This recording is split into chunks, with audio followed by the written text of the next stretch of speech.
Hi, and welcome to the 200th podcast episode of Natural Fertility with Dr. Jane. I, of course, am Dr. Jane, and today we are doing something very special. So, if you've been following me for a while, we got a bunch of you to apply to discuss cases live. I think the biggest thing that's always missing is you are looking for clarity. You're grasping at straws. You've been on the hamster wheel of infertility, trying to find all of the supplements and the right things to do. And my hope is with today's podcast episode, you're going to gain some more clarity around your case. So the three applicants that I have picked them for a reason. It is because it is the most common things that I see. So I know as I discuss a case about endometriosis or diminished ovarian reserve or pregnancy over 35 or even pregnancy over 40, there's a lot of you that are going to get value out of this. So thank you for all of you who applied. And to the three lucky applicants, I'm really excited to go through your case. And the amount of labs that you have done is going to allow me to go a little bit deeper into the case. So I picked the cases because it is the most common thing, and you have already quite a few lab tests done, and you just need someone to actually connect the dots for you and look at it through a fertility lens. So our process, in my clinic, we always start with clarify. So then we know what we need to correct. So then we know when are we ready to conceive. And everything is rooted in data, because if we're guessing, if we're jumping to the correct phase, which most of you are when you're jumping into trying different diets and supplements and all of this stuff, then you don't actually know what you're correcting. And it might not be the thing that you need. You might not be taking the right dose. Your digestion might not be absorbing it. You might be missing something else. So the clarify stage is really, really important. So as I go through each case, I'm going to give a brief kind of history so you are aware and see how many of those pieces are connecting to you. And then I'm going to share my screen, and then we're going to go through the labs, and I'm going to do a couple of sidetracks because there's just a lot that's happening in the fertility space. There's lots that's changing. And, our company, our mission is to set a new standard in natural fertility care and in fertility care in general. And that does mean that we stay on top of research and we stay on top of, the latest recommendations. Are they working? Are they not? And I want to share all those things with you so you are not going down the wrong rabbit holes. So the first case is AM and partner. She is 39. He is 41. She has endometriosis. She does have some thyroid issues. And, she's been told that she has diminished ovarian reserve. She has been trying to conceive for a really long time, like close to 10 years. She has had she's been working on her health for 10 years, and then she's done multiple endometriosis surgeries. But essentially, she had mercuries that were removed. There was a lot, wisdom teeth, Lyme testing, full blood work, GI map, nutrient testing, all of this stuff. And essentially, her questions are still around, like, what am I missing? What am I missing? I've already done a lot of this testing. Why does the endometriosis keep coming back? And that is actually a really common thing that's happening right now. There's a lot of buzz on the internet about endometriosis because a lot of women are struggling with endometriosis, and it is the reason why you're having difficulty conceiving or staying pregnant. Where I think I want you to stretch your thinking a little bit is in the conventional world. If you can't get pregnant, it'll take 8 to 10 years to get a diagnosis, because essentially by the time you get a diagnosis, you're going in for surgery, which is very broken if you think about it. And then on the holistic side, we kind of see practitioners just go, yeah, it's endometriosis, so let's support endometriosis.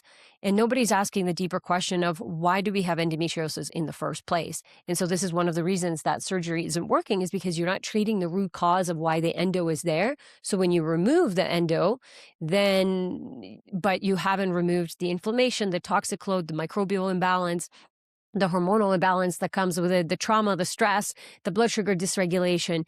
It essentially is just the perfect environment for that endo to come back. And sometimes it comes back with a vengeance because, it just comes back a lot faster because you've just removed all of this tissues and these adhesions. But now anytime there's surgery, there are going to be scar tissue and adhesions formed, and you haven't worked on any of the other processes, then of course it's going to come back. The body is very, very smart. So there's a lot of really great questions, and we're essentially just going to jump right in, and I'm going to go through the labs. The labs are not, I'll flip back and forth between the labs because essentially there are some things that uh, they'll make sense as we keep going through it together, and I'll draw some components out. So first thing that I'll say around the first test that I see, which is a urine essential elements analysis, I do not trust these, not for any other reason that urine is what you are excreting.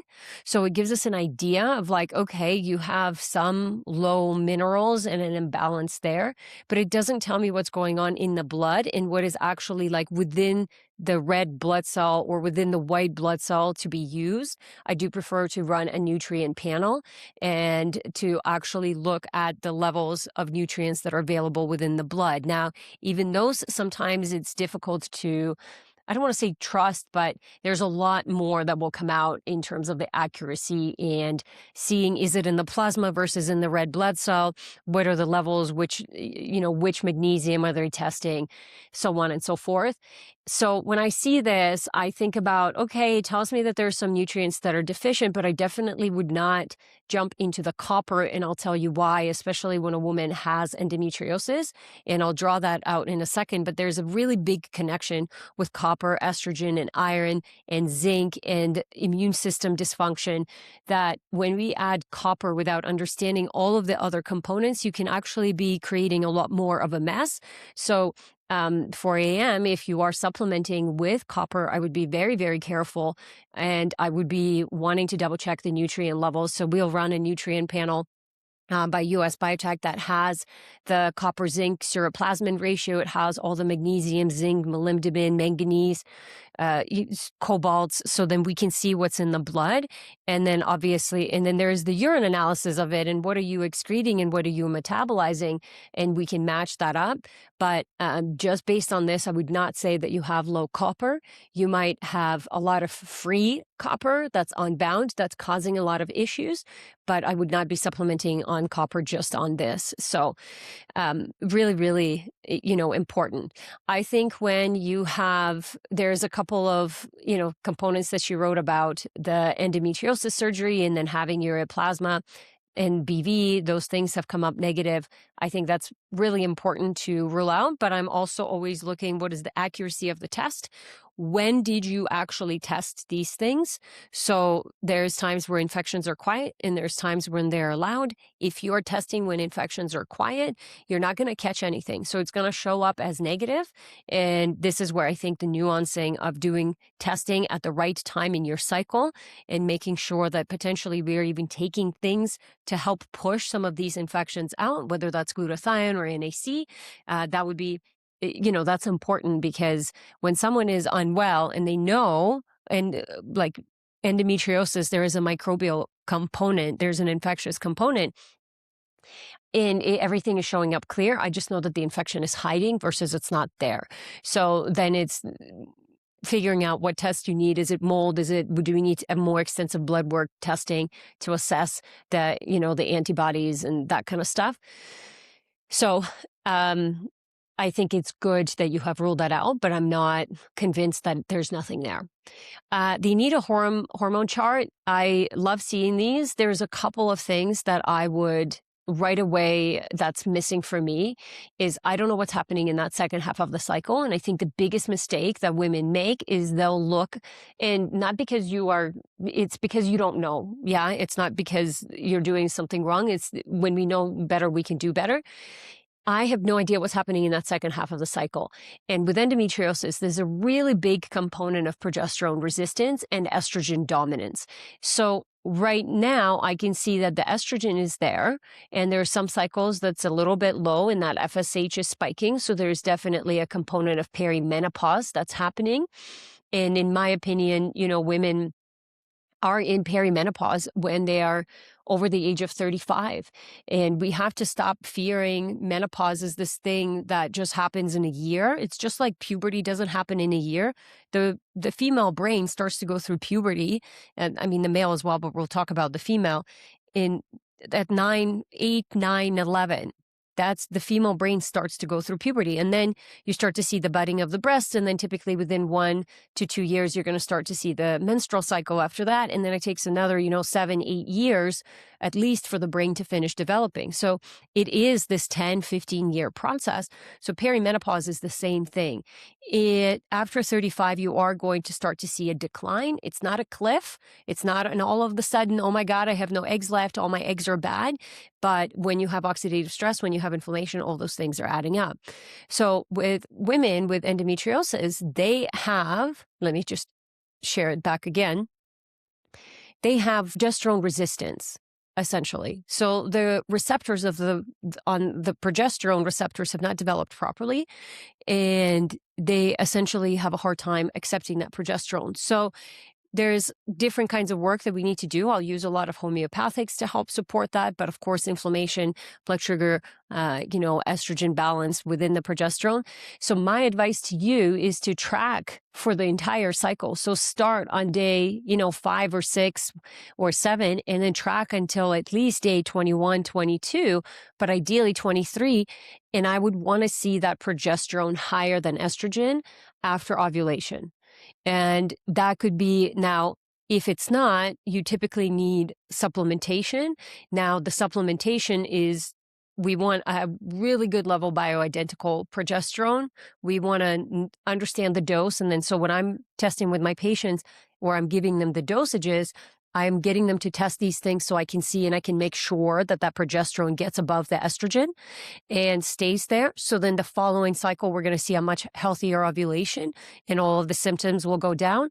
But you also want to make sure that the gut function is good. You want to make sure that the bile flow is there. You want to support mitochondria with ubiquinol. So I definitely think that if you look at it, there's probably very little progesterone, and that's causing a lot of the issues. Progesterone is like this calming, soothing hormone.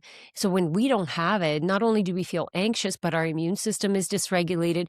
We can't rest properly, so our sleep is disturbed. So then inflammation is elevated, then blood sugar is dysregulated.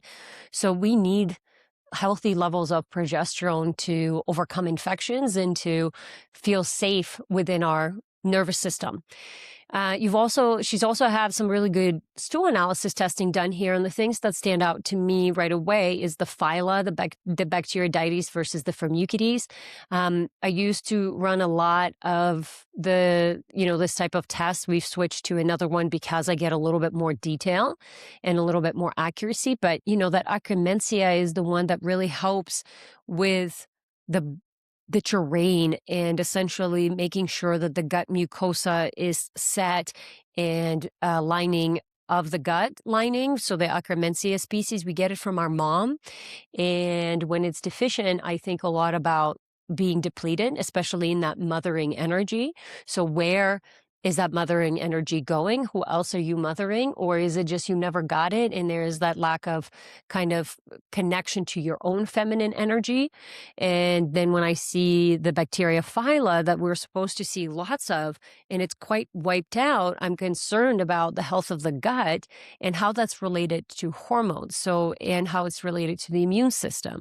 And so endometriosis, if we are going to stop thinking about it as a reproductive condition, which we will very soon, and start looking at it more as an autoimmune condition, then when the gut is not working well, or when there's really low, good, beneficial bacteria, and 80% of the immune system is in the gut, now we're concerned, So now this is us talking about the root cause of the endometriosis. Is the endometriosis there and it's causing all of those issues, or it's all of those issues are there and they're causing endometriosis? And I think the answer is somewhere in the middle. It's all playing together and there isn't one single factor that's impacting everything. When we're looking for, and my hope is that, that just helps everybody. If you're looking for one single thing that's impacting your fertility, you're never going to find it, because it's never one thing. There's nutrient deficiencies, there's low dysbiosis over here, there's inflammation over here, there's a toxin here, there's trauma over here that you haven't processed. There's so many hits that the body takes that eventually goes I'm done. And then, the autoimmune process starts. And again, genetics obviously play a role because, I can put two people in the same moldy house and one person will have brain fog and will have all the neurological symptoms while another person will have digestive system and someone else will have skin issues. So this is where your genetic component is going to come into play. But, um, something is telling those genes to be turned on or turned off. So again, looking at the environment, there's a little bit of that streptococcus that's overgrown. We're not seeing fungus or yeast. Entamoeba coli, when we're seeing it in the parasites, I do not want to see anything. So if I'm seeing something, my first question to you is, did this get addressed? And did you retest this? Because if this did not get addressed, then it kind of makes sense that you have all of these beneficial bacteria that are essentially not there because there's this pathogen, and parasites are pretty big. They're going to take up a lot of space and they're going to take up a lot of nutrients. So this is something that we want to make sure that you have treated properly, at least 3 months of good antiparasitic herbs, and then essentially some liver support, mitochondrial support, all that kind of stuff. So then your body can actually have the energy to overcome it, and then we can see what else comes up. And the reason that I know, so like your secretory IgA is very, very high, so over 6,000, so we have no idea how high it is. That's telling me that your immune system is so dysregulated. The calprotectin is at 82. I want to see it non-detected. Like, you should not have inflammation in the GI tract. The elastase, this is how our pancreas, is working and producing enzymes, that's really low. I want to see it in the 400s and the 500s. And the beta-glucuronidase for you, it's in a pretty good balance. And for endometriosis women, here's what I'll find is beta-glucuronidase is, this enzyme that essentially helps to package up your estrogen and make sure that it gets excreted properly. When this enzyme is high, it will break up the package so then estrogen starts to flow around and you're recirculating it. So for women, sometimes what I'll find is that in the urine, their estrogen is not super high, or in the urine, the estrogen is high, but in the stool, it's not. But then in the blood, it's a little bit high.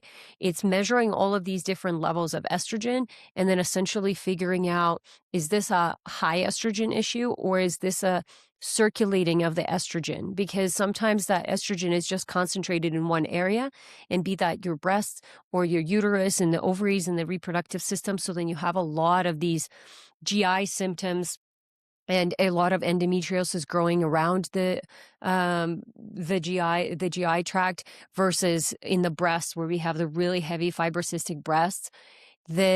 It's figuring out where's that estrogen stuck and what do we need to do to help the body process it, because sometimes it's not that it's too much estrogen, it's that how it's circulating and how the body's using it and metabolizing it is off. And for me, this is quite an inflamed gut.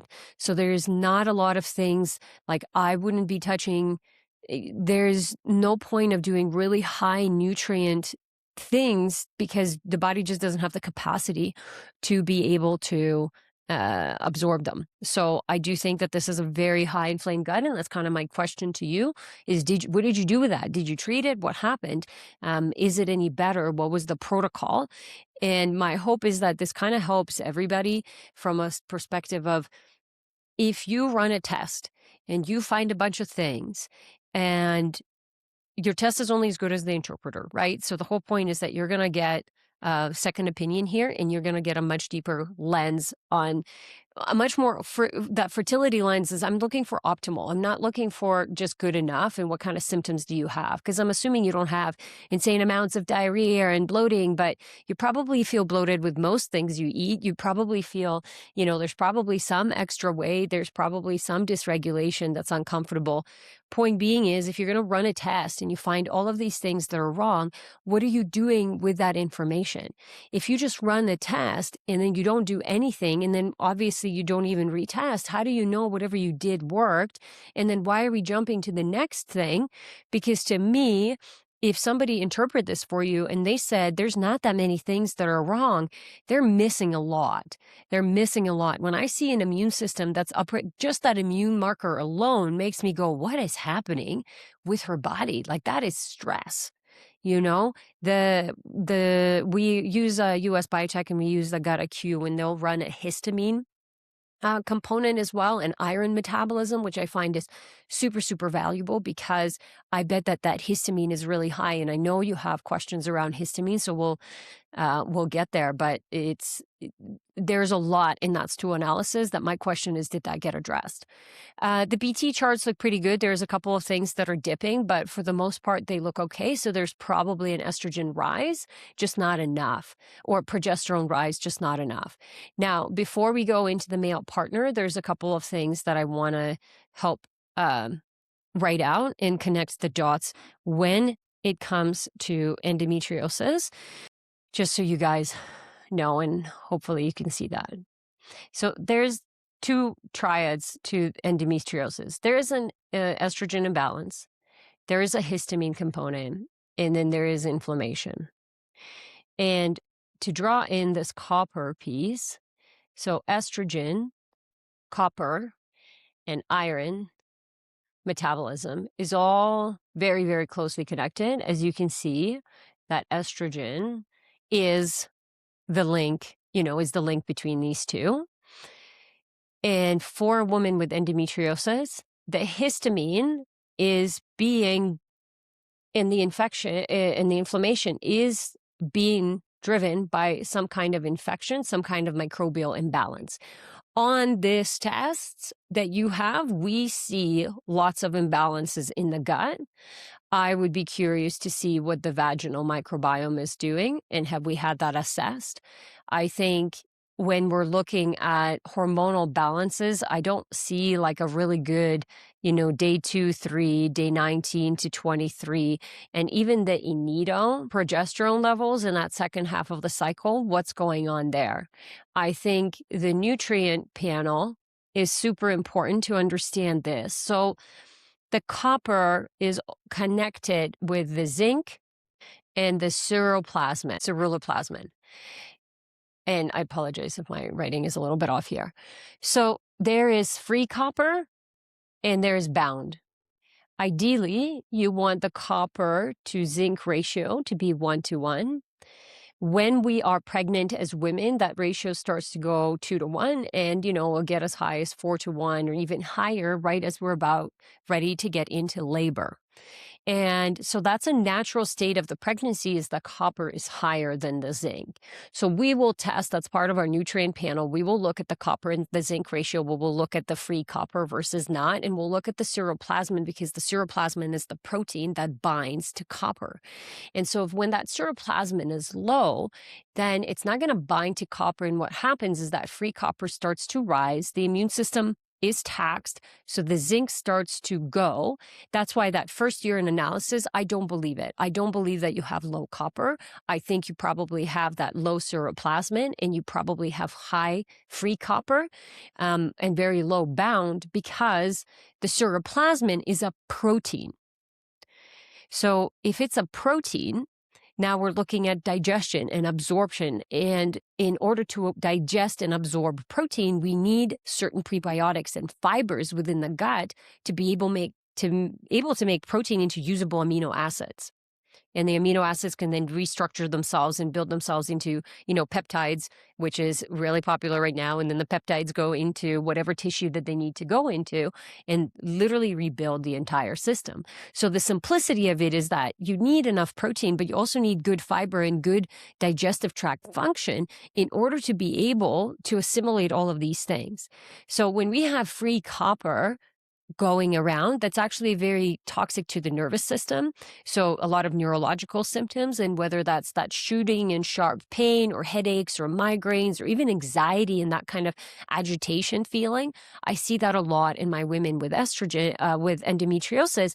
And the estrogen component just kind of tends to feed in all of it. Infections love estrogen, and, infections will produce more histamine. So for those of you who have allergies and you have endometriosis, I have women who have no allergies, but they have so much water retention in their body, which is essentially a histamine reaction. right? It's histamine when you feel this bloat, this puffiness where things are just not coming off. It's like water is just staying in the body.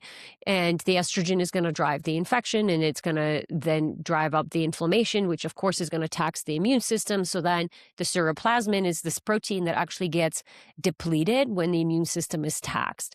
So when we are trying to look at a protocol and say, can I take copper?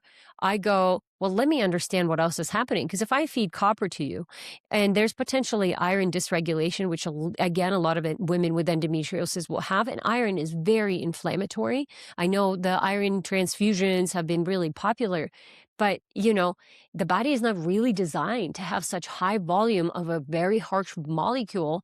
And you're like, but you're bypassing the gut. Yeah, it's not just the gut that the iron is harsh on. The iron is just a harsh molecule. There's hemochromatosis is a real thing that causes a lot of issues for people. So I do want to make sure that that gets ruled out before I'm throwing copper in. And I would want to make sure that the balance between the zinc and the copper and all of that is really, really, is really balanced. So let me see if I can just keep scrolling and that stays on that page. Yes, perfect. So, like I said, I want to look at has the gut been treated? I would be looking at the vaginal microbiome. I would be looking at day 19 and 23. I would be looking at, like I said, the nutrient panel, and I will be looking at a methylation panel because methylation is the foundation. And this is just beyond MTHFR, but it is the foundation of how the body repairs its cells, how it detoxes, how it makes energy, hormones, all of that stuff. So I think it's a huge thing that gets missed. When I look at the male, now the reason that the male is really important is because you guys are sharing the microbiome. So I know you have immune system issues. Now, where is he contributing it? Does he have those? Why did you guys attract one another? If I go back to why do we attract our partner, the fundamentals of it is the pheromones, like the things that we smell of our partner. It's their smell that attracts us. And so what is it that what we're smelling? It's essentially their microbiome. It's their bugs. And so I think that if we look at it from this kind of Buddhist point of view of like, why do we attract our partner? Well, we attract our partner to help us reduce our own karmic load and to resolve some of our own karmic issues. So they can either spark that and you can grow together, or essentially can create a lot of tension. And I've had couples who have a lot of fights and tension, and then we clear out their bugs, and all of a sudden they can actually just be together and be present. And there's times where we've cleared it and they go, you know what? You're not the person for me. Obviously that's a whole other story. Point being is, you attract the smell, the microbiome for one another. And the disease process for something like endometriosis starts many, like arguably in the womb, but then definitely there's components that happen between 0 to 7. There's components that happen during puberty that are really fundamental. And then obviously in the early 20s. So depending on when you attracted your partner, there were still components that were essentially driving that attraction. And so I always look at the partner, because I find you're only treating 50% of the equation. And when her immune system is so dysregulated, it's just a matter of figuring out where's the dysregulation for him. So here's my first thing. What I'll say is it's collected at 8:06. It's received in the lab at 8:14, but it was not analyzed until 9:30. So it's an hour and a half, and that's way, way, way too long. And my assumption is that's why the motility is low, because it's sat in a cup for 90 minutes. And it needs to be analyzed within 30. Because, when I look, the volume is a little bit on the low side. The concentration is good. I want to see it over 50, but it's, it's okay. The total motility, I want to see above 70, and the progressive motility, I want to see above 50. So the fact that, and the morphology is at 4%, so I would just be redoing the test and making sure that it's analyzed within 30 minutes, because to me, the sperm just sat there for way too long, and that's obviously a concern. And on the male side, when I see something like the H. pylori, my questions are, and one of the reasons I stopped running this test is because everybody was coming up with H. pylori. And the test that we're running now, I find that there's a lot more accuracy, so I don't see that. So I don't know if I, quote unquote, believe that. And potentially, if there's no symptoms, I'm not sure that this is actually a concern for the person. My concern is, again, some of these really beneficial bacteria that are essentially non-existent. And then when we're seeing some of the bacteroidetes really high, but the Firmicutes really low, I'm thinking this is a high-fat diet, a high animal protein diet, not enough fiber, a lot of fermentation, a lot of things hanging around in the gut, and you see some of the dysbiotic overgrowth. Again, I think it's not insane, but it's there because I think things are not moving through the gut efficiently. I think the gut is quite sluggish, and it's probably coming down to not enough protein. There is some autoimmune bacteria here, and I do want to see this on the lower side. I think a lot of these are actually quite elevated, even though it's not flagged, and knowing that you as his partner has inflammatory conditions, I'm concerned about this. And then his elastase is really low, and his beta-glucuronidase is actually really high. So there's an estrogen component in how he's metabolizing estrogen, and maybe he's feeding off your estrogen, and that's what's causing the issue for him. Because that's too high for a male, and something like calcium D-glucarate would be super helpful. But again, really understanding what's going on with the gut to help move it through. And the elastase, the pancreatic elastase, is quite low for me. The antibiotic resistance are just there. Cortisol and DHEA is really high, like very, very high. So I'm wondering the levels of stress for this male and why he's so stressed. I think a lot of the times people say it's just work, it's this, the life, and I 100% agree. But, what is keeping the person in that state, and what is in the environment that's causing it? Like, I can work for 8 or 10 hours a day, and I would never be in that high cortisol state because I really enjoy my job. And so is it that he hates his job? Is it that he hates his boss or his environment, or he doesn't feel fulfilled? So he's spending a lot of time doing something that he doesn't like? Is it that he feels helpless in his job? For a man, I think there's a lot of components that are really important for him to get out of the job. So when I see that DHEA and cortisol really high, and now I know you guys are sleeping in the same bed and you're sharing hormones, the estrogen, the testosterone, the cortisol is something that's, rubbing off on the female for sure. Or maybe it's the female that's causing it because we don't see those tests. But the TSH is a little bit on the higher side for me. So I would be looking at thyroid function and just making sure it's all good. And the creatinine, when it's a little bit high, potentially just some dehydration that's happening. The AST and ALT liver enzymes, I like to see them lower. I like to see them in the mid-teens. So when they're elevated, I know that there's some stress within the liver. So then that's going to impact blood sugar. That's going to impact hormone production. It's everything essentially. The liver is really important. Triglycerides are too high for me. I want to see them below 100. So blood sugar is at 5.3. That's too high for me. I'm thinking that there is some early metabolic disease processes that are starting to happen. I want to see the vitamin D higher and the CRP lower. Homocysteine is too high. There's definitely, if there's cardiovascular risk in the family, homocysteine is something that feeds into the methylation panel. And methylation is, like I said, how the body detoxes, how it makes energy, all of that good stuff. That homocysteine is basically it's like glass shards within the blood vessels. So we want to make sure that we're addressing that's a B9, a B2, some kind of B vitamin imbalance there. And then obviously the liver, potentially choline. Again, I would just be doing further testing, but that homocysteine is quite elevated, and it's more concerning, especially if there's cardiovascular risk that's already at hand. I think for the male partner, I would want to see a methylation panel. I would want to understand the stress component a little bit more.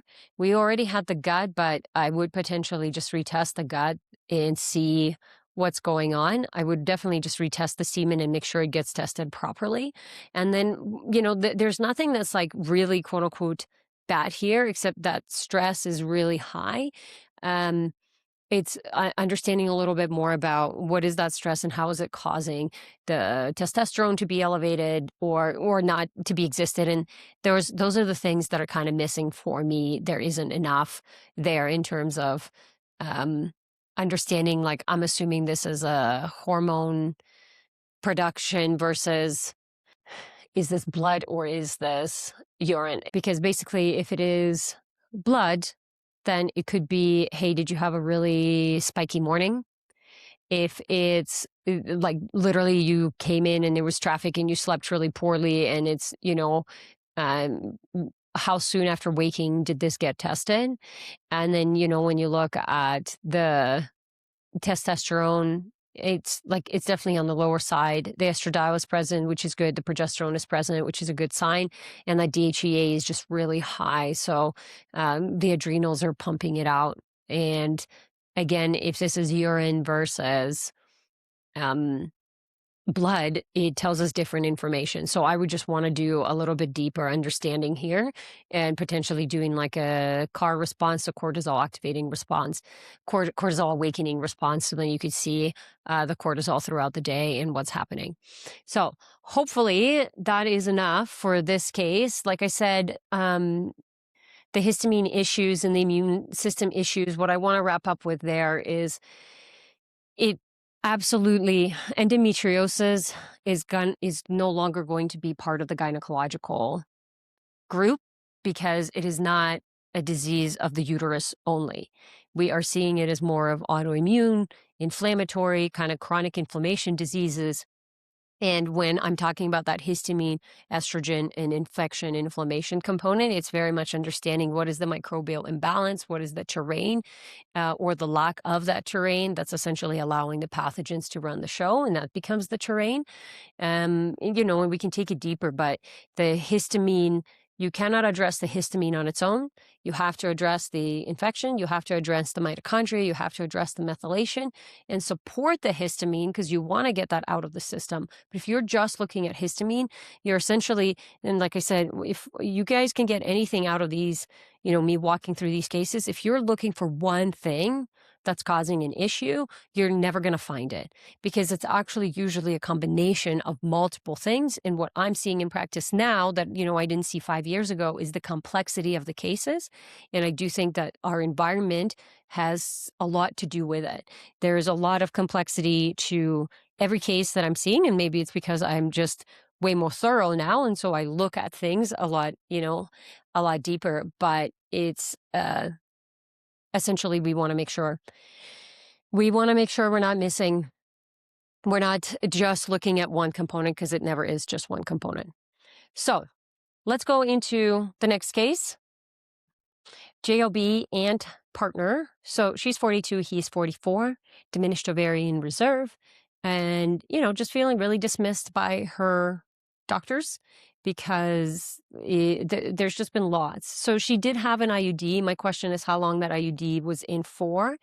And, let me kind of give you guys an opportunity to explain a little bit more about perimenopause and kind of when we should be starting to introduce some kind of hormone therapy. When you are in Canada, I'm going to tell you right now, you're going to hit a lot of frustrations because I actually feel very, very limited in Canada in terms of even what we can do as a practice. Because the stool analysis, the vaginal microbiome, those things are really easy, but anything that requires blood work, then you're looking for different phlebotomists in the area. You're seeing with the shipping instructions and so on and so forth. And the medical system just simply brushes you off. I mean, I have pregnant patients right now in Canada where they won't test progesterone because they don't understand the need for it. Like, that is the most bananas thing I have ever heard. They're like, well, we don't test progesterone because we wouldn't know how to interpret it. It's like, what? In first trimester, you guys don't know how to interpret it? You don't know that low progesterone causes issues? So when it comes to a 42-year-old, you are in perimenopause, and then the goal is to figure out what stage of perimenopause you are in so we can slow down the process and essentially get what we need. So I have some 40, 42, 45, 46-year-olds right now, and it's like they are in perimenopause, 100%. But are there good quality eggs still left? Absolutely. Do you have to do a lot of work to optimize those eggs and make sure you're very strategic about your time and what you do? Absolutely. So the seed that I will plant for you is you if you feel like you're running out of time, is you have to do a lot more at 42 than you do at 32. And don't get me wrong, I have some 32-year-olds who have to work very, very hard. You just don't, they have a little bit more time than someone who is approaching that menopause. And then I would be looking and considering of how you're going to go outside of the country to essentially potentially do the things that you need to do in order to have a baby, because I just feel very limited by some of the docs here and the system.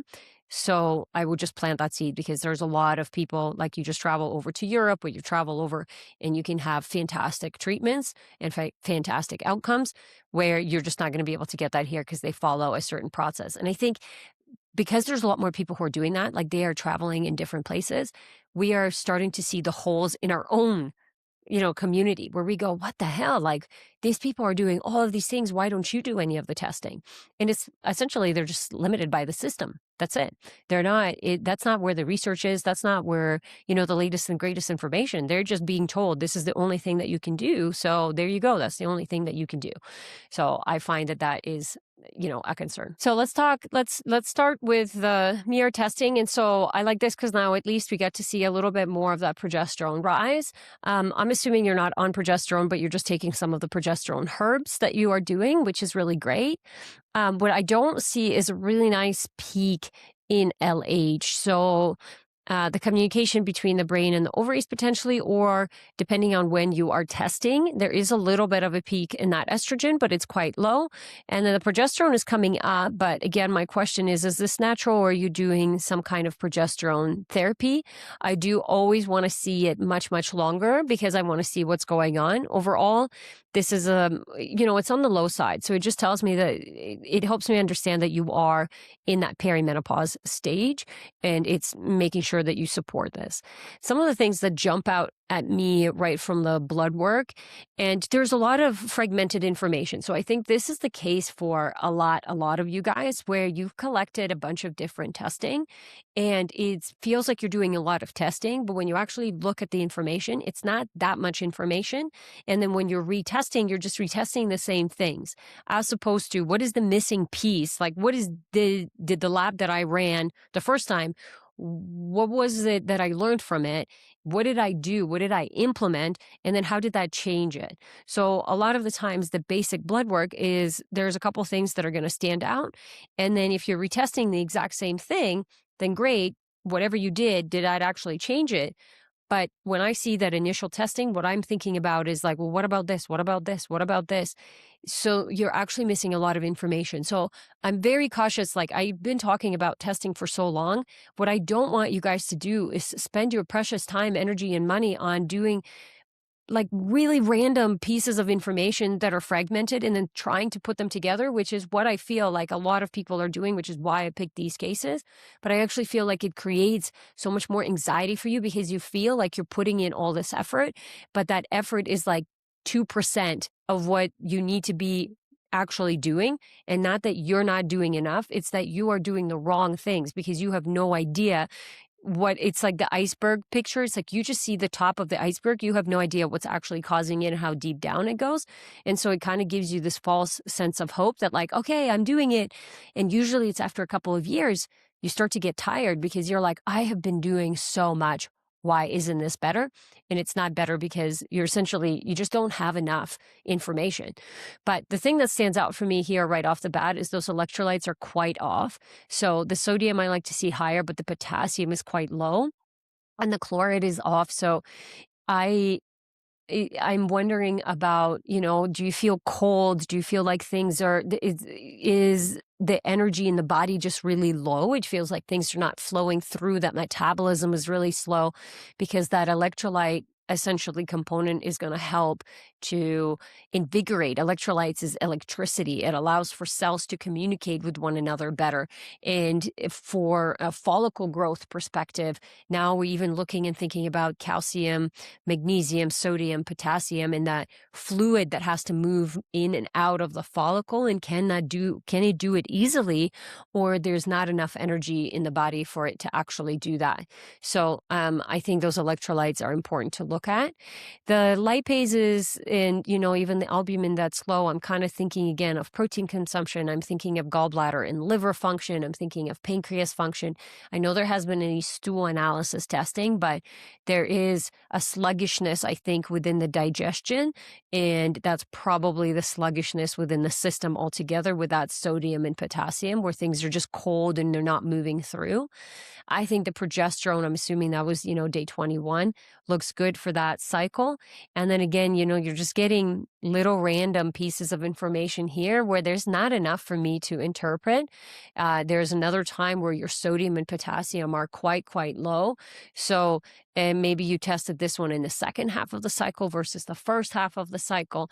But I do think that that's quite low. So whether that's an element, there's a couple other companies like Sodi that are creating really high sodium. Relight is another one, really high sodium electrolytes, and consuming more salt and having some potassium.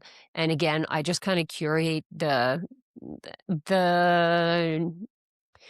electrolytes for my clients, because I do not find that there is one electrolyte that everyone should take. So even if I do say, like, you need the element, but then you need to add a teaspoon of this, you need to add 5 drops into this just to make that. But sodium and potassium are definitely deficient here. And I think the electrical charge of the cells here is going to be quite low. That B12 is low for me. I want to see it closer to 1,000. And then my big question to you is, like, what's going on with the fibroids? There's nothing that you mentioned in here about fibroids in terms of your form, but there is, you have the endometrium lining is thin, so that's telling me that estrogen is probably on the low side. Progesterone is probably on the lower side as well, so potentially you need progesterone supplementation, but you probably need some estrogen supplementation. But I want to understand what's going on with these fibers and these cysts, because if you're starting to add hormones and you're supporting hormones and you don't know how these fibroids are being fed, you're just going to make them worse. But this to me is a very congested uterus. And, if you think about a fibroid is a benign tumor, it is that cancer type of growth where it's a little bit out of control and it's in a controlled area, if you will. But I'm thinking about oxidative stress. I'm thinking about pathogens. I'm thinking about infections. And those are pretty large fibroids. So I would want to understand a little bit more what's happening and really understanding your hormone picture. Something like the Dutch test, but also to understand how you're breaking down your hormones, but then also just the overall inflammation levels. So it's good to see that the HSG was cleared. And then the progesterone here, I'm assuming, again, that's in the second half of the cycle, that estrogen is a little bit on the low side for me.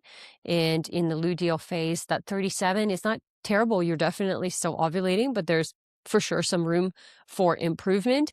The thyroid itself, I think the T4 and the T3 are a little bit on the low side for me. And what I'll have to tell you is that they've changed a lot in how they run these tests. And I'm just going to draw this out, but there's the brain and then there is the thyroid. The brain talks to the thyroid via TSH, and then the thyroid makes free T3 and free T4. We make mostly T4, which is inactive, and then it has to get activated in the liver. So when I look at that T4 being on the low side, I'm thinking there are nutrients that are low. And so tyrosine, that's an amino acid. So again, we're coming back to protein consumption, protein absorption, and digestion. You're looking at things like vitamin C, E, selenium, zinc, iodine. And because vitamin C and E and zinc and selenium are all really important for immune system and they're really powerful antioxidants, now I'm thinking about, is there something going on in the immune system? And so the thyroid is never the root cause. The thyroid is absolutely really critical for a healthy pregnancy and postpartum and for us just to feel healthy. But I never think of it as the root cause. So, there's something that's causing the issue with the thyroid. Then the prolactin looks good. FSH, I know you had to test it again, but like just testing FSH on its own is not enough. Then there was DHEA. You said you started taking it, then you stopped taking it. Kind of really prime example of like, do you actually need DHEA? Are those the issues that are causing it? Or, is there something else? The AMH is still there. And then we have some picture, white blood cells are starting to drop. There's a little bit of this MCH and the ferritin is high. So there's a couple of times that ferritin is high. And now I'm wondering what's going on, the pieces that are missing for me. And let me just double check if I'm remembering this correctly, but iron metabolism is super important. And ferritin, when it's elevated, I'm thinking the liver stores ferritin. So there's something that's being stored in the liver and it's causing inflammation. White blood cells, something is suppressing the immune system. The neutrophils are quite low. Now, again, I'm thinking about some kind of an infection. So that immune system component is always going to come back. The MCH, when it starts to get elevated, it's how much hemoglobin is within the cell. So if there's a lot of hemoglobin, then you're looking at, they didn't do like the width of the red blood cell or the size of the red blood cell. So there's a couple of things that are missing to be able to complete this information. So it could be a start of macrocytic anemia. And now we're looking at the folates, the B12, the B9, the ferritin and the iron. And, do you have enough protein to make those red blood cells? So there's a lot of cutting corners here in terms of testing for me that's missing, because here we see the ferritin, but you don't see the iron panel. You don't see how much iron do you have, how much iron is saturated in the tissue. Is it too much? Is it too little? What else is going on with the red blood cells?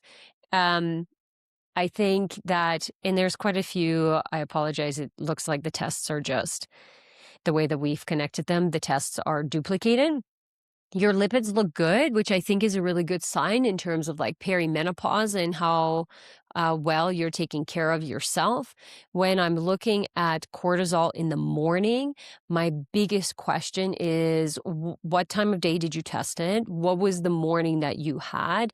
I think if we just have one single thing that we are looking at, like cortisol, it is very difficult to see what the actual function of it. So let's say you went in and you did it within 30 minutes of testing, within 30 minutes of waking versus 2 hours of waking, we're going to see very different results.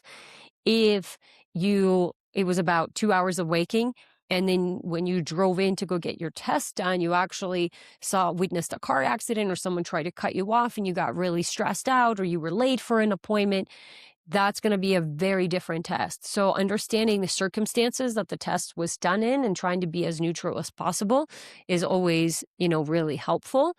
And the testosterone, the vitamin D, I do want to see it closer to that 125. So I know you had it low, but I do want to see it nice and high for optimal pregnancy. That homocysteine is a little bit on the low side. Homocysteine is going to, again, feed into the methylation. So now we're looking at that B9 and B12, and you're looking at choline levels and electrolytes and protein consumption. And then when I'm talking about protein, I'm always talking about, it's not just slamming your body with protein. What is the protein that you're eating? What is the fiber? What is the digestive capacity? Is your body able to really use it? So I do think that there's some depletion. There's potentially some detoxification issues that come with that homocysteine being low, because we need homocysteine to detox. It, feeds into the glutathione pathway. Again, some more questions here that I have. And then, you look at the FSH and LH and it's like, okay, that looks pretty good. That progesterone looks pretty good. This is the MCHC. Again, that comes up. The red blood cells, they didn't do the width of the red blood cell, but now you see that iron. And your iron saturation and all those markers are in pretty good range. That ferritin is still high though. So something is being stored in the liver and that ferritin is not, processing, it's not moving through. So that it could be just a marker of inflammation, basically, and it's understanding what the inflammation is being caused by. I do think that those neutrophils are still a little bit on the low side. I want to see them above 3. But, obviously it's good to see that you've made some improvements, and now seeing the liver enzyme a little bit on the high side. And again, they'll do the alkaline, the GGT. There's one more that's missing, the AST. I like to see it in relation. So the liver is inflamed. There's something going on in the liver. But again, they didn't test all of it. They missed out one of the liver enzymes. Don't ask me why they do that, but they do it. TSH is not enough for me to see what's going on with the thyroid because there's no free T3, no free T4. Free T3 and free T4 are the actual thyroid hormones. TSH is just telling me that the brain is communicating. Their reverse T3, at 14, that's pretty good. When it starts to get higher than that, I start to think about immune system function. I think with the Aura Ring, and I love that you have that, I actually really like seeing that it's spiky. So the spikiness is good versus this kind of a flat line. It's definitely on the lower side. And I think when you're thinking about, but there's like the days that you have more spikes, I want to know what you did on that day. Because then how can you repeat that? So then biggest things that are standing out for me that I know is going to be how much HRT support do you need and what is it? And I'm thinking that progesterone is probably one of the first ones. And then do we need support with estrogen, or if we just support progesterone, is the estrogen going to go? I think that there is some liver stuff. And then with that ferritin, I do think that there's some inflammation. And so I don't think that the thyroid is a huge quote unquote component, but it's there. And so there's something going on with the immune system. So when I'm looking at creating a protocol, first of all, I want to have more questions answered. Like, what is your gut function doing? What is your methylation doing? And so we do a saliva and we do a blood test to assess the actual methylation cycle. And then what are the genetics that are involved? So that homocysteine that was on the low side, that's really important to tell. And then I think just from like a blood work standpoint, there's some more components that we're just trying to piece together. So whether it's a little bit deeper into the nutrient analysis, not having all the liver enzymes, looking at all the electrolytes at the same time, looking at all the blood sugar, looking at the hormones, like looking at everything at the same time instead of this fragmentation. So I do like the ubiquinol. The NAC is probably too high of a dose, and the quality of that NAC really matters. I think the vitamin D, you can go 5,000 to 6,000 IUs. The inositol and the NMN, I'm not sure. Like, I know what you're doing is you're trying to improve the quality of the egg, but the thing that will optimize the quality of the egg is not just the supplements that you take once a day or twice a day. It's what is the food that you're fueling yourself? What is the microbiome doing? And are you actually able to use it? And so, I love the Brazil nuts. I think the magnesium is really important. The melatonin is important. You stopped the DHEA, which is great, but there's a couple things that are missing. Like there's no liver support. There's nothing that's addressing the inflammation. There's nothing addressing and helping us understand the immune system. And I think that you probably do need some progesterone. When it comes to your questions about stress, and I'll talk about him in a second, but our system is really simple. We want to clarify so we can correct, so we can conceive. You are over here and you don't actually really know what you're trying to correct. That's the biggest problem. You're trying to optimize and you're trying to be over here, but you can't optimize if there's big markers that are wrong. And so again, my frustration with Canada is that unless you're basically on your deathbed, they don't actually consider it a serious problem. And I think in the fertility space in general, infertility is not treated seriously enough because it's not cancer and it's not heart disease and you're not dying from it. But we tend to see that couples who struggle with infertility actually tend to develop those diseases because that process, cancer doesn't develop overnight. Diabetes, cardiovascular disease, autoimmune disease doesn't develop overnight.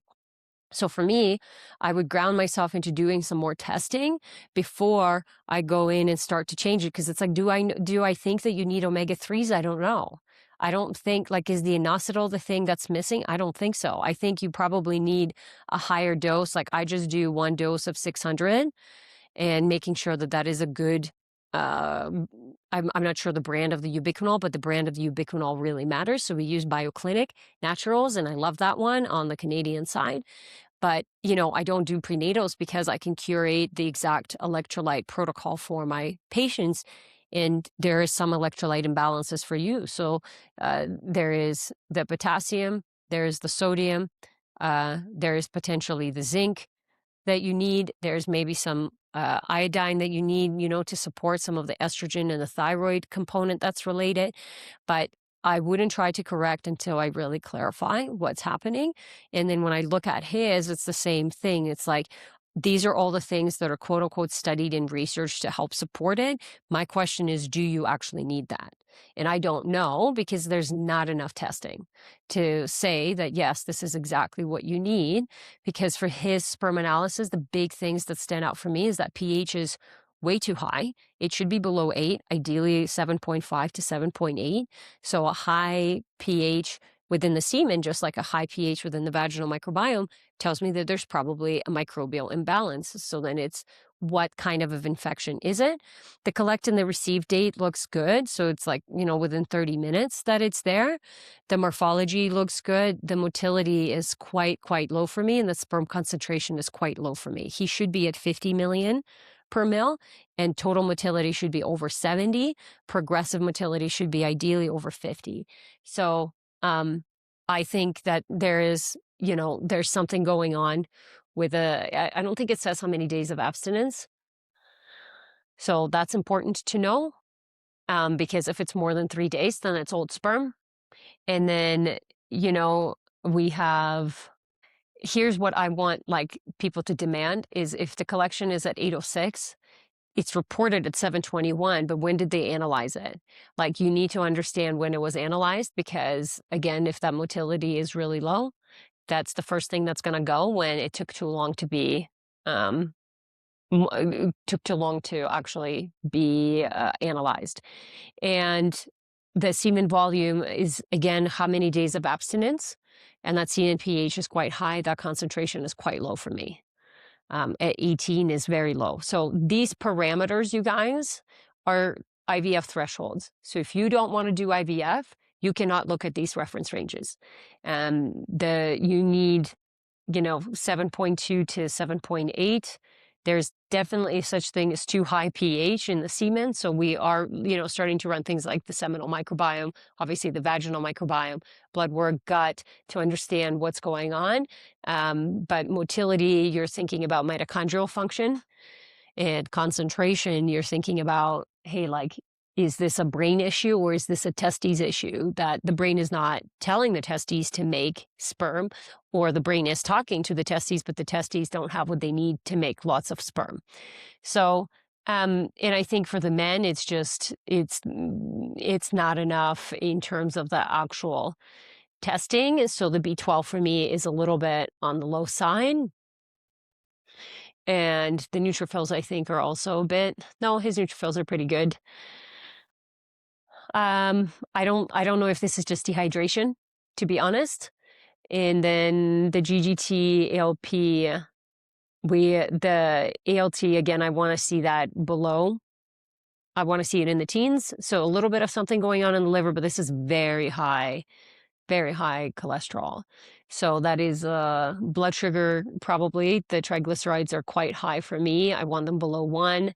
The HDL is like, it's okay, it's getting there, and we can get it higher, but LDL is quite high. So the way that we need to make testosterone, you need cholesterol. And in order for the cholesterol molecule to become testosterone, you need good liver function, and you need good mitochondrial function. So when that cholesterol is really high, chances are that testosterone is not very high, and we're going to see that in a second. So at 9.4, it's like, it's not terrible, but it's not great. The CRP is not bad, but we don't see the DHEA, we don't see free testosterone, like we just see one number for testosterone. So again, not enough. TSH is 2.5. It's not bad, but it's not great. So then one of the liver enzymes got missed. Again, that kind of helps to tell us if it's a mitochondrial issue versus more of a liver issue. And is he absorbing? Is there a blood sugar dysregulation? So sometimes the HbA1c is okay, but that fasted insulin, this is quite a bit of inflammation in the body. So that's very concerning for me. And that testosterone is not great. So then I'm thinking about, does he have extra weight? Is he sluggish? What's his libido? Uh, is there erectile dysfunction? Because, you're essentially this is cardiovascular risk. So is there cardiovascular risk in the family, blood flow, et cetera, et cetera? And, to answer your question around the stress, well, sperm production starts in the testes and ovulation starts in the testes. So everything is related to stress because the brain is interpreting things as either stressful or not stressful. And reproduction is actually not very high up on the list in terms of you can live without your ovaries, you can live without your testes, you cannot live without your liver, you cannot live without your heart, or even immune system function that's dysregulated. That's a pathogen that's coming in and the body has to protect itself. So we want to be really mindful at understanding all of the stressors, not just like we had a really stressful year. It's how much stress is my body under. So that HRV tells us that, I have some spikiness, but it is on the low side. So I am potentially a little bit more run down. And my question is like, when you first put the Aura ring on, was it always like this? Because you can't compare yourself to somebody who naturally has a higher HRV. It's more of what is realistic to see in terms of an incline. But for some of my clients, if they started at 50 and then they're at 25, 3 years later, then you could see that stress wearing them down versus you just put it on. So you have no idea. You don't have that data. But stress impacts everything. And from the ovulation standpoint, it will just shut down ovulation or it will just shut down sperm production. And obviously it doesn't shut it down completely, but it doesn't shuttle a lot of energy because it's dealing with other things that are more important for its survival. So creating a safety within the nervous system is probably the most important thing that you can do when it comes to ovulation, because it's just a really big component of the body. The nervous system has to feel safe. Pregnancy is a vulnerable process. When you're already feeling vulnerable and stress, and like pregnancy is an inflammatory process.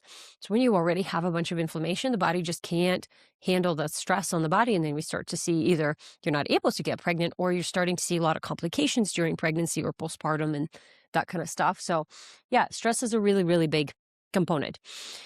And in terms of like what is contributing to that low lining, it is the lower estrogen. But it's figuring out how long, like, I don't know if you know how long you've had these fibroids for. Do we need to remove these fibroids? And I would be looking at like a Dutch test or an Endo Insight Plus where you can just see the breakdown of the hormones and how your body is shuttling them to make sure that, the estrogen pathway is clear before you start to add some kind of HRT into your body. You want to make sure that that is assessed. So and can the body clear it naturally? It's like, absolutely. What you need to do for it is going to be very intensive. It's not like I'll just take these herbs and I'll do these supplements. It's like preparing the body and, being very strategic, understanding the methylation, understanding the nutrient levels, doing some fasting, doing specific diets to really help the body focus, and herbs to essentially help bring energy into the uterus to help to clear it. So there's lots of things that you could do, and I would absolutely be addressing it. And to see if it's, surgery is necessary or not. Is there a blood supply that's going to these fibroids, or is this just going to make things worse? Because sometimes they'll say, well, the fibroid isn't causing an issue and that's not why you're not getting pregnant. But the reason that the fibroid is there is the reason why you're not getting pregnant. So there is something that told the body to form this, and it has formed it, and it's pretty big, and that's a congested uterus.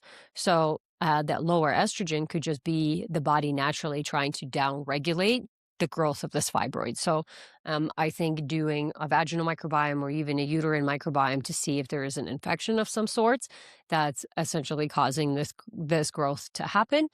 And obviously evaluating the stress levels and, progesterone and all those kinds of stuff. Okay. I hope that was helpful. Let's do it. We got one more SC. And she's 41, he's 36, and they have been told that they have unexplained infertility. And we know that that's a load of BS. So we're going to go through that and help you understand that it is, in fact, not unexplained infertility at all. And there is other components that are there. The testing for this is a little bit blurry, so I will walk you through. And I just want to make sure that I answer all of the questions. What is she not aware of? What is the biggest thing? And again, this is someone who has quite a bit of testing, but it's quite fragmented. And so we're just going to go see if we can make sense of it all here for you. As soon as I see this, like 3 tests right off the bat, I'm like, okay, what's happening here? It's not enough testing, or there's a lot of duplication, or there's something. So, the folate for me is a little bit on the low side. The B12 is a little bit on the low side for me. The hemoglobin A1C is high for me. That vitamin D is definitely much better. I want to see it 60 to 80, so there's still room for improvement. Hemoglobin A1C, I want to see below 5. And so the older that you are, the more important that blood sugar regulation becomes, because one of the issues, or how we know how far along we're progressing in perimenopause, is our ability to regulate blood sugar. It's our ability to regulate stress and inflammation. And if cholesterol tends to go up, that's one of the first things. So if I see hemoglobin A1C, I'm thinking about, can you do a continuous glucose monitor so you can see which foods are really triggering you, and making sure that you can get, your blood sugar balanced and get it, let's say, at like 90 average, 85 to 90, which is very difficult to do. But to see what foods are essentially throwing you off and causing havoc in your body. The progesterone in that second half of the cycle looks good, so that's a good sign. And then I think that there is times where you retest and you're like, oh my God, how come the progesterone was high one time and low the other time? And that is because there's not a single cycle that's the same. There's not one single cycle that's exactly the same. You will have a cycle where you ovulate more strongly, and then a cycle where you won't ovulate very much. And in that perimenopausal stage, that just starts to happen, where you're going between really big, robust ovulation to not such a robust ovulation. And it does become about kind of testing and finding out and figuring out how many more of those we have in the bank. Or what I do is, when I look at the blood work, you could tell that, okay, there's a lot of depletion here. There's a lot, like she's pretty far along into perimenopause. I'm not sure if, a natural conception is possible, let alone what our outcome will be with IVF, et cetera, et cetera. So point being is, don't worry if the progesterone is alternating, especially in this phase, it is going to alternate. And then my question is, do we need to supplement it to make sure that we have good levels of progesterone in that second half of the cycle? Because that's naturally, you're just going to see that decline in estrogen anyways.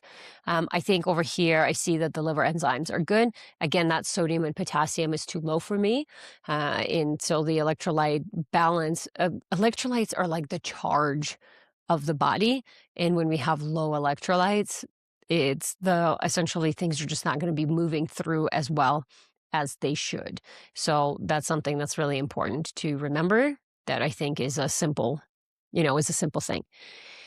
And there's a lot of tests that are duplicates, so that's why I'm just scrolling through. When the platelets are low, my question to you is, were you sick when you tested this? How long after the sickness? And, was this just a fluke? Because there was other times that obviously the platelets were not low.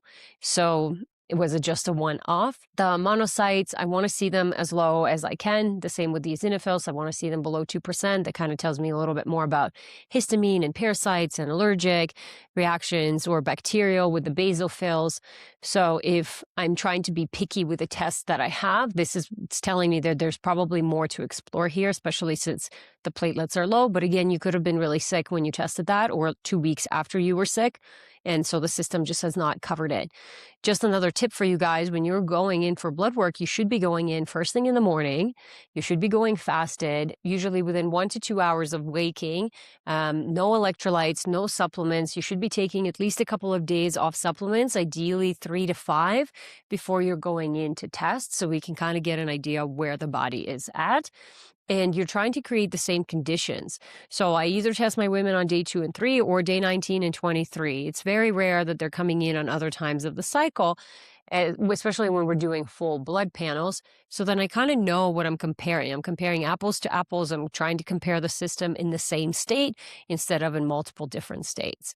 So the BUN is high, so there's something going on with hydration. And I do think, some of the electrolytes that are balancing out. And my question is, like, when are you testing them? Maybe the sodium is okay in the first half of the cycle, but it's not great in the second. And that is because we need more sodium in the second half of the cycle. Progesterone uses it more. But your filtration through the kidneys is good. It's fast. And that's why that creatinine is low in the GFR. The GFR is the kidney filtration. That's on the upper range. But is it hyperfiltering, basically? And so is there something potentially going on in the kidneys? And I don't know if you've had a urine analysis with a culture test to see, because liver enzymes look pretty good. Again, the platelets, I think that's just a repeat where we saw it low. And I'll just zoom in here because I think some of these tests are quite, and you did a little bit of clotting. So my concern again here, like when I'm running a full clotting panel, it's like 20 different markers. When you're just running one or two, you're not really checking off to see if you have clotting issues or not. This is just one component of it. So if you are just like, oh, they tested me for clotting things, they have not.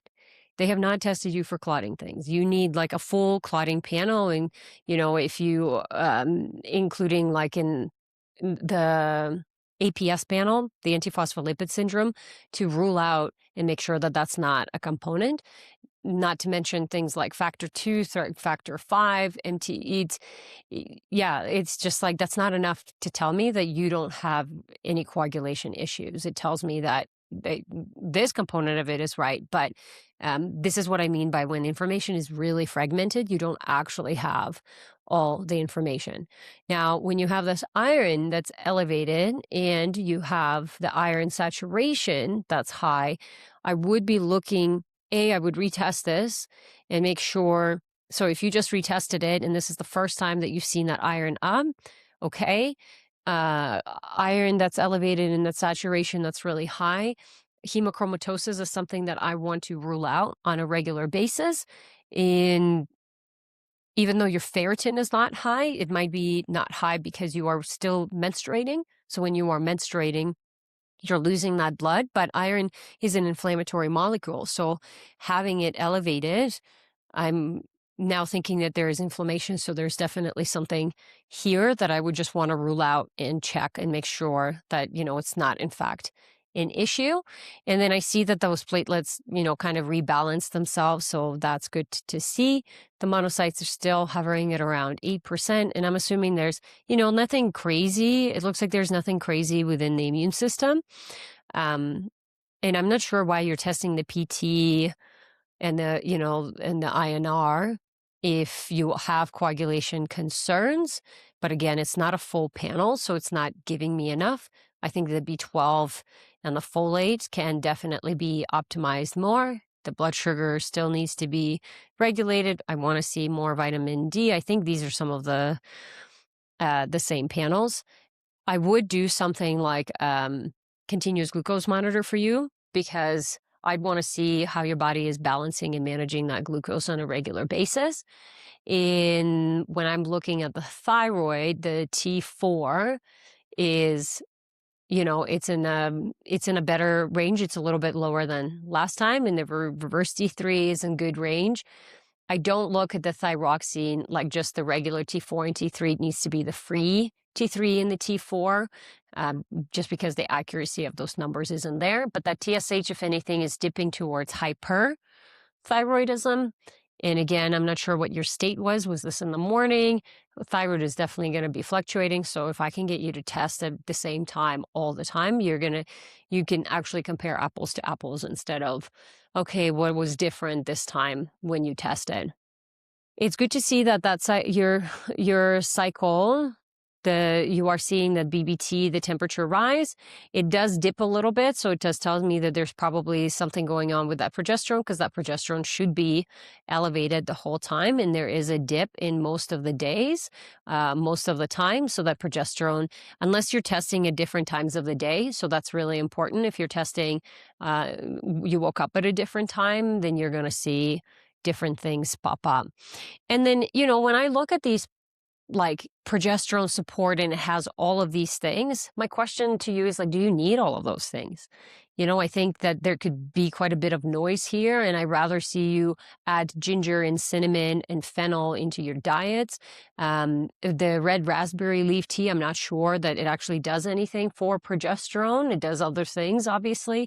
Vitex is great, but are you getting enough dose of the Vitex? I like to, dose it in the morning, first thing in the morning, and then I'll do a lower dose in the first half of the cycle, a higher dose in the second half of the cycle to help support that. Do you need the white peony, the licorice? Licorice, I'm very careful with prescribing. So I find that a lot of these panels, they just have a lot of noise and they don't have enough of a certain nutrient in it. So it's like, I have no idea how much ashwagandha you're getting, or oat straw, or astragalus. So it just kind of creates a bunch of noise, but you're not getting enough of one component that you really need. And the same here. It's like, yep, this looks like the milk thistle, beetroot, feverfew, ginger, dandelion. It's like, it's good. If I think about drinking this, it's probably way too much for me and I need to cut back. So the body does better with less, if you will. So that's kind of my thought, about those components. When it comes to the Dutch test, so let me get to the actual Dutch test and what I'm seeing. The melatonin being out of range, so you being on a little bit of melatonin is going to be, super helpful. Then if I look at the actual production of cortisol and cortisone and your switch back and forth, the way that you are metabolizing and breaking down cortisol is, I don't want to say hindered, but the body needs some support there. So melatonin is a big component for sure. And the biggest thing that I see is this spike from the moment you wake up. Like that CRR, the actual cortisol awakening response, is very, very high. So it's telling me that you're waking up in a panic. So from 0 to 100. And when I'm looking at, your estrogen, the estrogen metabolites within the urine are on the upper range. I didn't see enough estrogen measurements in the blood. So we didn't see a day 2 or 3 where it's FSH, LH, AMH, estradiol, even 17-OH progesterone, so we could see what's happening. The metabolism is actually, obviously is on the upper range, but you are metabolizing it into the good, into the good pathway instead of the bad one, which is really good to see. My question is, do we really need to change anything here? For the Dutch Plus, again, this cortisol awakening response, you're going from basically no cortisol, and then that 30 minutes is really fast. So this is when I think about someone who is stressed. This is when I think about someone who is, quote unquote, waking up in a panic, and then the cortisol is quite high. So I'm assuming there's some issues with sleep in terms of how rested you feel, and possibly some grogginess when you're waking up. If you have the Oura ring, you can kind of take a look at when the heart rate is dropping in the Oura ring, because if it's dropping too late, like right before you wake up, you're just not getting enough rest throughout the day. Your progesterone is nice and high. There's nothing really going on in the testosterone. And again, remember, this is how you're metabolizing it. And there is quite a bit of that estrogen. Now, if I look at the monthly pattern, it's great. Your progesterone is coming up in the second half of the cycle, and then we see that estradiol match up. So you're definitely ovulating. I would love to match that up with what you're seeing in the blood work as well. And the metabolism is really important, obviously, but do you have enough in the blood? And I think that, knowing your age at 41, I think those are great hormone numbers. I would be looking at the terrain and seeing if there's anything else. Like, do you have the antral follicle count done? Do you have uterine lining? Do you know if the tubes are open? I think those are the kinds of tests. And then when things show up really good on the blood work, for the most part, then I'm thinking about what's the methylation doing? What's the gut doing? What's the vaginal microbiome? At 41, you want to make sure you are there. You don't want to leave anything, unturned, and look at it. And when you take care of yourself, you're not going to have these numbers that are really bad. So I have someone in clinic who's coming in and they haven't eaten well forever. Of course they're going to have dysregulated blood sugar. Of course they're going to have, but for someone who takes care of themselves, you have to be a little bit more picky to essentially see, what's happening. So I think the good news is that you are ovulating, but that ovulation looks robust through the Dutch.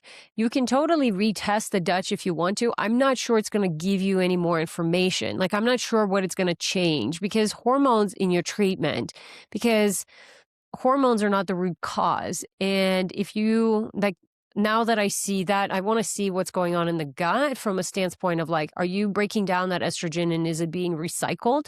And so you're just accumulating and it's more of the older estrogen versus the estradiol. You could look into the estradiol, the estrol, and the estriol in the blood on day 2 and 3 and then day 19 and 23. So you get, or even around ovulation, to see what's going on there. Because, I just don't think the Dutch is going to tell you enough. And if you want to run the test, go for it. But I just don't know that it's going to tell you enough information. I would want to see a gut. I would want to see a nutrient panel. I would want to see an antral follicle count. I would want to see if the tubes are open. And, because your liver, and again, that sodium and potassium are just so low. So you definitely need some support with electrolytes. And maybe that's your little fix here. So the uterus length and the endometriosis thickness is 7.6. The antral follicle count is 10, but there's none that are growing. So I need to know what day of cycle this is on. Because if this is day 5, okay, so there's not enough that grew. But if this is day 8, 9, 10, and there's none that are growing above 10, there's something going on with the way that the follicle is not growing. So is it the signaling from the brain? And there could be potentially a little bit of that. Or is it how much fluid is moving in and out of the follicle? So then we can see...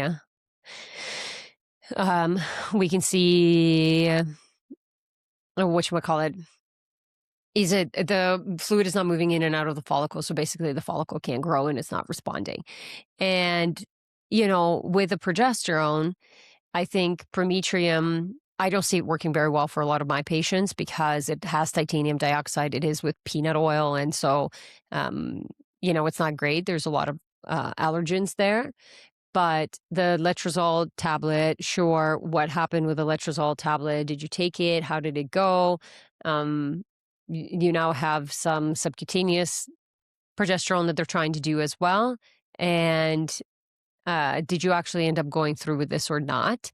And how did you respond? Because was this the response? Because the follicles obviously did not respond to it. So it's good because you do have 10 follicles and 7, but none of them are above 10 millimeters. So they're not growing. And everything that I see right now, I would say it's more from an electrolyte standpoint. Something is going on there in fluids and how the fluids are moving in communication within the body. But I definitely think that there are some things that are missing, and I'll tell you what those are. I'll just draw them out. I think that, you need gut. If you're going to run another Dutch, it's basically pointless not to have that. I think you need a nutrient panel, and then I think a methylation would be super helpful.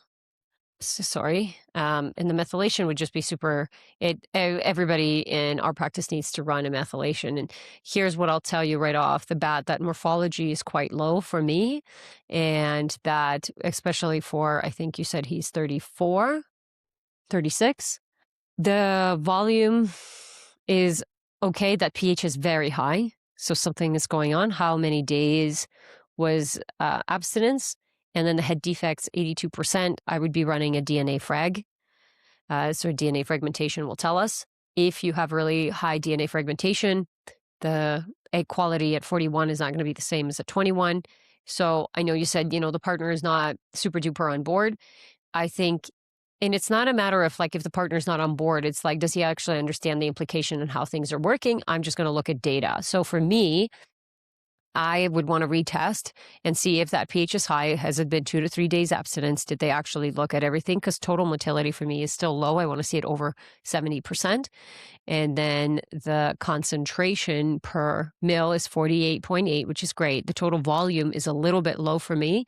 So is this just dehydration? Is this just not frequent ejaculation? So then the body has kind of stopped the production of sperm on a regular basis, and having 82% of the sperm with head defects, I'm thinking DNA fragmentation. So I'm thinking oxidative stress. And then I'm obviously thinking that's going to impact the ability to not just conceive, but for the embryo to form and healthy embryo, all that jazz. And we see that the volume produced, was on the low side, and the total motility is on the low side. Motility is the energy that the sperm has to actually move and get there, and it has to travel very far to get to the egg. That if it doesn't have it, I'm thinking about mitochondria. And like I said, mitochondria could be around in the mid-piece that helps it move, or it could be around in the head that helps with the DNA fragmentation. So I would be looking at the DNA fragmentation. If the man is not on board because he doesn't think anything is wrong, you cannot treat him just like a sperm bank. That's essentially what I think all fertility clinics do. They're just treating men as the sperm bank. The contribution of the man is not just the sperm. And even if you think about the sperm, it's like, well, he makes the sperm. So the healthier that he is, the healthier the sperm will be. Or obviously the opposite is true.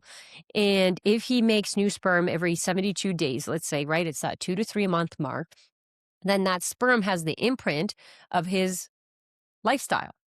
So is he sleeping well? Is he drinking? Is he drinking enough water? Is he eating enough fiber and vegetables? Is he pooping enough? Or is he really tired? Does he have brain fog? Does he have a lot of stress? All of those things are going to be a reflection of the level of nutrients that he has, what his methylation is doing, and therefore what is in his sperm that he's passing down to the next generation. And the capacity of that egg to actually choose the sperm, for that sperm to make it all the way up, the microbial imbalances and the differences that have to be there in order for that fertilization to happen. And then when fertilization happens, the zygote, which is just when it's not an embryo yet, embryo is, 5 cells, or the blastocyst is 5 cells, and then the embryo is further along, but the zygote is just the 2 cells. That's when the zygote downloads the information, the DNA information, including the methylation process from the mom and the dad, and then it goes. It downloads its genetic code, and then it starts to form it. So if the genetic code that we're getting and the information that we're getting from the sperm is really rubbish, the egg can only do so much to fix it. And if it can't fix it, either that pregnancy isn't happening, or that implantation isn't happening, and essentially a higher risk of miscarriage.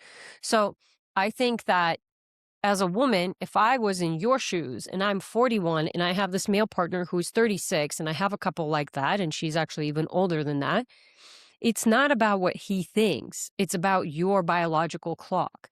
So if he doesn't think it's a problem, well, then show me with the data. And with the data so far, just on the sperm analysis, well, I see that the sperm pH isn't good, and I see that the morphology isn't good, and that most of the defects are in the head. Now, I'm assuming there's some kind of brain fog, some kind of weight gain, some kind of stress, some kind of something, not all of those things, but I'm assuming there's something that's going on for this male. So if I look at his cholesterol levels, if I look at his liver function, if I look at his blood sugar, if I look at his gut, I am going to find something.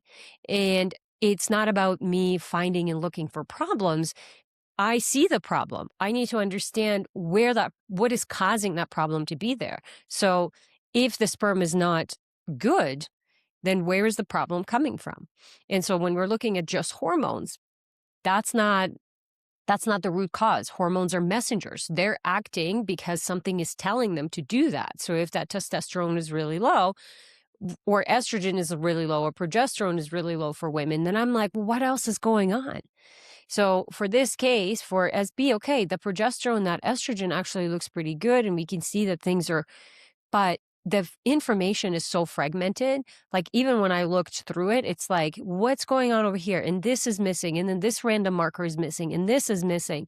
So my advice to you would be to, number one, like, can we just run everything at the same time, get a proper cycle through, and look at methylation, look at gut, and look at day 2 and 3 of all of the cycles. Let's look at day 19 and 23. Now, you had that antral follicle count. Great. Was that medicated or was that not medicated?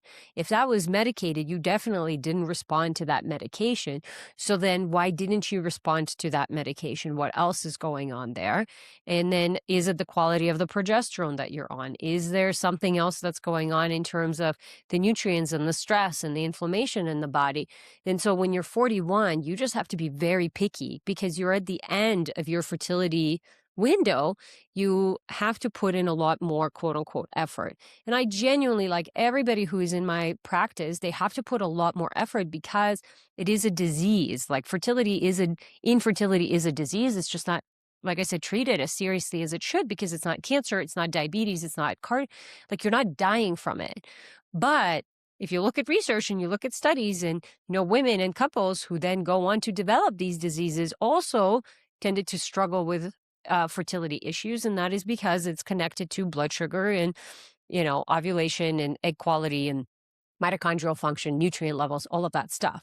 So I am really, like, I highly focus on the quality of life and look at what else is going on. And then fertility is the secondary. Like, obviously you're here because you want to get pregnant, but I actually want to figure out why you have all of this inflammation, because I know that causes this and this disease 5, 10, 15 years down the road. And if you don't want to die from it, then let's start working on it now, because that's actually when the prevention is. And then in our case, the couples, that's the thing that's preventing them from getting pregnant. So I know we are way over. I hope you guys really enjoyed this. I want to say thank you for all of you who applied. And like I said, it's the hope is that it just gives you a different perspective on all of the things that could be missing. And I really enjoyed just looking at labs and discussing them. Of course, we'd love to meet you. So if you want to continue and work with us, please reach out so then we can go ahead and book the next call in the process. And if you want to learn more about any of this, and this is your first time listening to this podcast, just fill out an application and we're happy to point you in the right direction and show you if we are the right fit, to show you what that looks like.